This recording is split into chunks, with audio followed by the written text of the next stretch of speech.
Hello,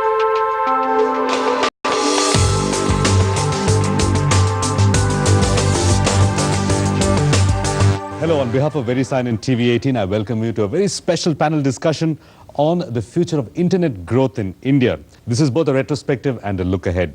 The year 2011 is a very fascinating year. It marks 50 years of the internet, and even more interestingly, it marks 25 years of the .com domain. To discuss the future of the internet, both the look back and the look ahead, I have with me a group of very eminent panelists. I'm going to dive straight into the discussion, and my first question to you, Sanjeev Bikhchandani. 1.1 billion people in this country, 81 million online, 35 million SMEs in this country, and 4 lakh SMEs online. What's the problem? Why is this picture so non-rosy? I think there is a very large number of SMEs who perhaps are doing business the way they've always done it, and thus far it's been good enough for them. But I think as 3G comes in, as tablets become cheaper, as broadband wireless comes in, as wired broadband expands, personally what I expect is over the next 3 to 4 years, you'll see maybe 300 million people, maybe 400 million people who are online in some form or the other. Mm-hmm. And that's when I think over the next 3 or 4 years, you'll see serious expansion. Because the internet will move from being a class medium to a mass medium. Right. Mr. S.K. Gupta, I'm going to throw that same question at a slightly different form. 700 million mobile connections expanding at the rate of 10 million. If what he said is true of SMEs, why is it not true of mobile telephony in India? There is a need. Mm-hmm. It's very difficult to say that at this point of time the need is not there. The problem has been the infrastructure. Mm-hmm. If you look at, if we had to provide some sort of internet connection in different places, we should have the infrastructure. Today we have been depending mainly on the DSL connection, which is based on the wireline. Mm-hmm. We have not given a spectrum till very recently. Spectrum has been given for 3G very recently. There are cable industries which can provide the internet, but the contribution towards that, if you look at, is very, very meager.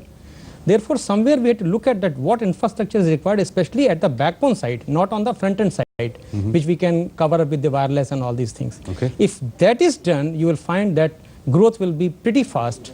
It's not that growth is not there, but actually infrastructure is not there to provide or rather meet the demands of the people. Right, I'm going to throw that same question to Mr. Ravi Shankar, who's the Joint Secretary in the Ministry of Communications and Information Technology, Department of IT, Government of India.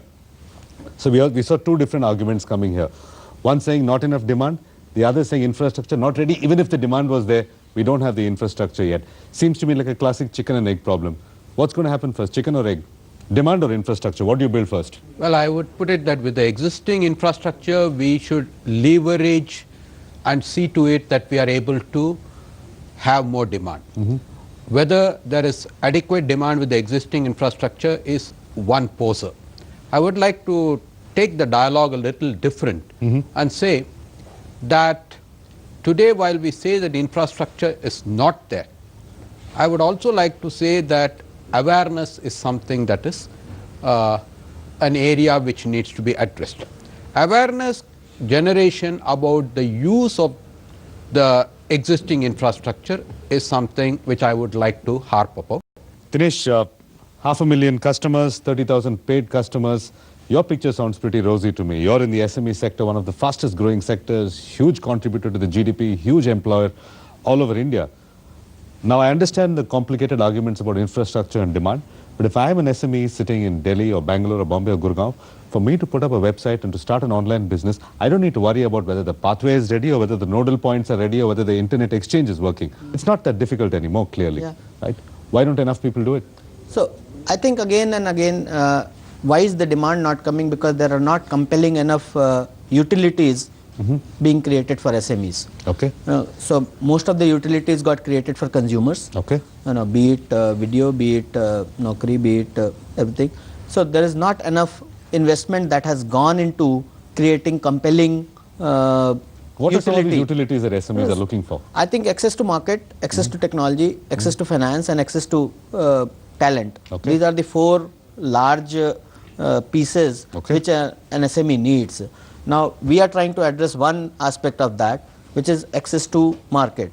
Now, most of the time within India, if you really see, the information itself is not available. So, the SMEs, there are 26 million of them or 35 million of them.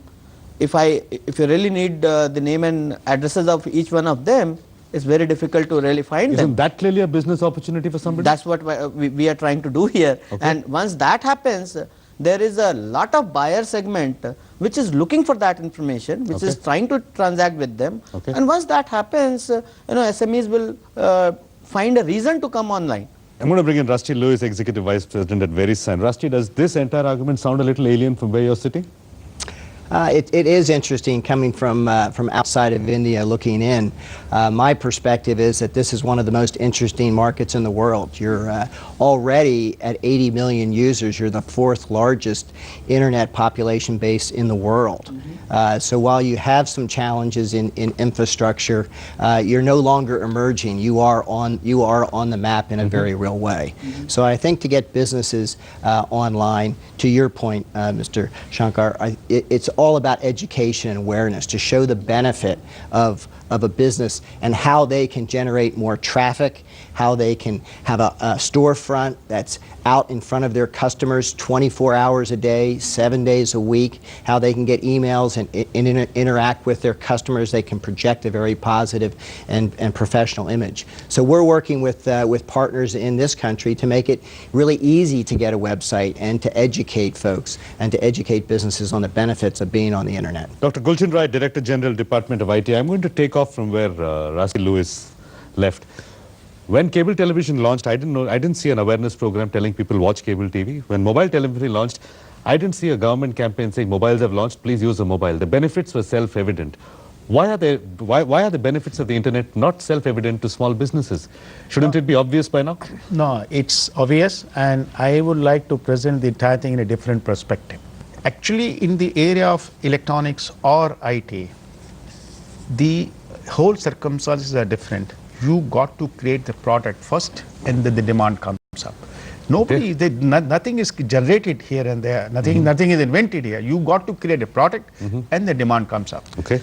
And if you look at the percentage by a factor of 4, the whole product for the using internet, there was advantage, benefit came up, product came up, the industry came up with the product, government came up with the product, then the demand created. On that note, it's time to take a short break. We'll see you on the other side.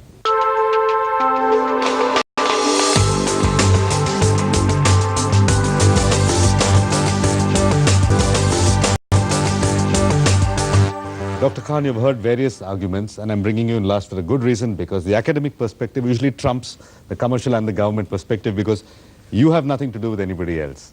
Right? They all have interests with each other. But being an academic, give us your view. We have a killer app called Facebook, 500 million users, which is now the third largest country in the world. It's India, it's China, India, and Facebook. Yeah. Right? Almost no advertising, no campaign, no awareness, completely based on user pull. And Facebook clearly is ramped up infrastructure to service 500 million almost overnight. Yes. Does Indian business lack that killer app, one killer application that's going to bring businesses in a flood onto the internet? The killer app, as you said, will come if businesses want them. But it's important to look at what SMEs do in India. It's not just 35 million SMEs. It's another 40 million in the informal sector. So we're looking at a near micro, small, one-man operations, one-woman operations. 100 million firms, and they don't want to be on the web. The reason they don't want to be on the web is who is their customer. The SME typically deals with a larger firm. It's one customer or two. Why would you want a web presence to do that? The second reason is that most of our transactions in India, commercial transactions, are non-monetized. They are cash transactions. Okay. We don't want to pay taxes. So why would you want a web service where your transactions are tracked? That's a brand new angle to the discussion. 1% of us have credit cards. So what do 99% do with a website that will allow them to do transactions with a debit or a credit card? And finally, it is the security issue. Even now, when I use a credit card to work on the Indian Railways side, I am worried. Will this be a secure transaction? And therefore, that becomes very critical to explain to everybody that, look, it is your hard-earned money. We will protect it. It will not go anywhere. There won't be credit card frauds. There won't be emails from Nigeria. Even if there is, you're insured against that credit card fraud. Even then. Okay, then my next question to you is, who's going to bail these cats? Who's going to bail the security cat? Who's going to bail this cash transaction cat? Is it going to be a regulatory issue? Is it going to be a private industry issue? I think what's happened, especially in the regulation on money, is this whole exogenous factor of the US depression. You see, what that has done is that it has told all our bankers, especially our Reserve Bank, that be careful. Don't do what the US has done. And the reason why we are doing so well in India and did not face the crisis was we were very tough regulators. So we want to be tough, we want to be slow. And therefore this takes a backseat. The scams haven't helped. There is no reason why anybody is going to say that, why isn't it being pushed and come early. So there is a regulatory aspect to it, which I think is the primary aspect. Okay. And that when it eases up, Excessive fear, you think? excessive fear by the regulator, understanding what regulation means, and on the other hand, this financial inclusion. See, if 70% of the population does not even have access to banks, it's a far cry from having access to the internet, and to understand the concepts of e-commerce, of using credit cards. So that will be the time when SMEs and whatever. Certainly, Facebook doesn't need credit cards, and that is why you have 500 million there. Right. I'm going to change topics a little bit. We spoke about internet and business first. I'm going to switch to internet and governance, and regulation is a good point to take off. Rusty, I'm going to come to you again. Gordon Moore said that the processing power of a computer is going to double every 18 months, giving rise to the famous Moore's law. From what I understand from your reports at VeriSign is that the .com and .net domains are growing at 600 times the speed of Moore's law, right? 600 times. And Moore's law itself is pretty hard to catch up with. By the time you buy a computer and take it home, it's pretty much obsolete by the time you unpack it. I'm going to throw the same question to you and to Mr. Ravi Shankar. How is the US government coping with this rate of growth? Is regulation, is government, is policy, is the law even able to catch its breath and keep up with this rate of growth? Certainly it requires a partnership between government and private enterprise to keep up with the rapid growth. But typically government lawmaking they don't like private participation in lawmaking. Well, I mean, the reality is, in terms of the internet traffic that we see every day on our network, about we see 60 billion requests for connections to the internet every day on our network, and we project in the next 10 years that will grow 1,000 times. So as a private enterprise, we have to invest in the infrastructure to build that out. And then of course we do have to cooperate with governments to figure out how to put the security layers that Dr. Khan talked about to make sure that people can connect with confidence. If people are going to use the internet and it's going to realize its full potential, people have to be able to depend that it's reliable, it's available, and it's safe and secure, that private information will be protected. And that's going to be a collaborative effort, I think, between both government and businesses.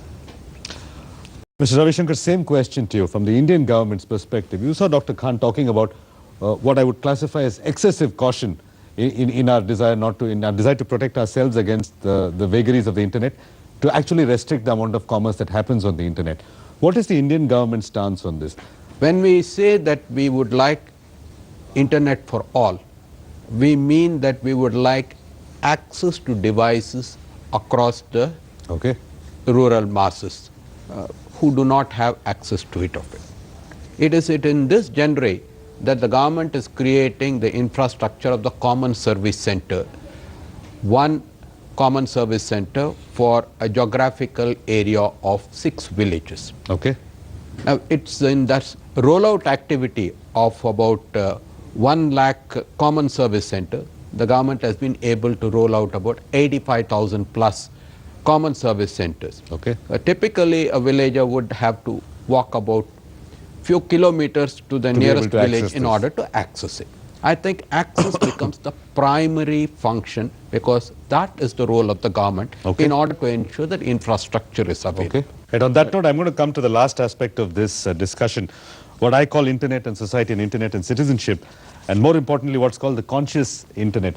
Recent examples in both Tunisia and Egypt have shown that even in countries which are relatively uneducated, the power of the internet to bring down governments is awesome. And it's not very far from the day that the power of internet can be used to bring down private industries.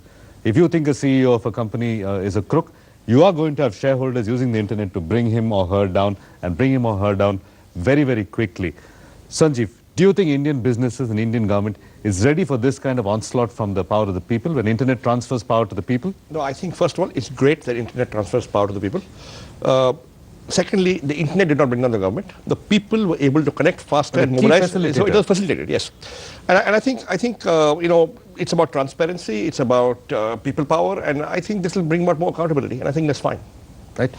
So, Rashti, here's the contradiction. The government has to enable people to get the power, which in effect could bring down the government. How do you think governments are going to react to this? Egypt tried. They tried shutting down the internet. Tunisia actually shut down the internet. And I think Egypt shut down for a few days. Right? In effect, the government is going to say, here's the power that can bring me down. How are governments ever going to give up that power? Well, I mean, I think that's going to be an issue for each sovereign nation to decide for itself. But at the end of the day, you know, the world is becoming a smaller place, and open and transparency is a good thing. And it creates opportunities for everybody, and I think that, you know, on an ongoing basis, it's a good thing. All right, that brings us to the end of this panel discussion on the story of internet growth in India. Gentlemen, thank you all very much for being part of this panel. Some fantastic insights. It's time for another quick break on CNBC TV 18. Keep watching.